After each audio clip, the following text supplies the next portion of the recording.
Πόσο γρήγορος είσαι, υλικά. Ένα χαρτονόμισμα το 5 ευρώ, 2 φίλους μας και ένας χαράκας το 30 εκατοστών. Κρατάω κατακόρυφα ένα χαρτονόμισμα το 5 ευρώ ανάμεσα στα ανοιχτά δάχτυλα ενός φίλου μου, έτσι ώστε το μέσο του χαρτονομίσματος να βρίσκεται ανάμεσα στα δάχτυλα. Μπορεί ο άλλος να το πιάσει αφού πρώτα το αφήσω εγώ? Παρατηρώ ότι ο φίλος μου δεν μπορεί να το πιάσει, γιατί χρειάζεται κάποιος χρόνος από το να δω την πτώση του.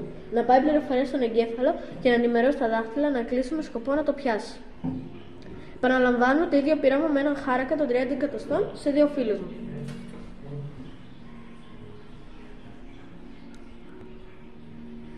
εκατοστά.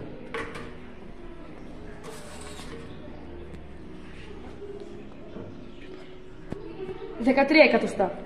Παρατηρώ ότι δεν πιάνει το χάρακα στην ίδια θέση, παύλα εκατοστά. Αυτό συμβαίνει γιατί η απόσταση που βγαίνει στο χάρακα πριν τον πιάσει ο φίλος μου έχει σχέση με το χρόνο αντίδραση του φίλου μου. Όσο πιο μεγάλη είναι η απόσταση, τόσο μεγαλύτερος είναι και ο χρόνος αντίδρασης. Και έτσι μπορώ να συγκρίνω τις δύο τιμές. Ο χάρακας είναι το κατάλληλο εργαλείο γιατί έχει κλίμακα και είναι ευθύγραμμος. Αυτό το πείραμα μας δείχνει ξεκάθαρα γιατί πρέπει να αφήνουμε μεγάλη απόσταση από το προπορευόμενο όχημα για να έχουμε τον χρόνο να αντιδράσουμε.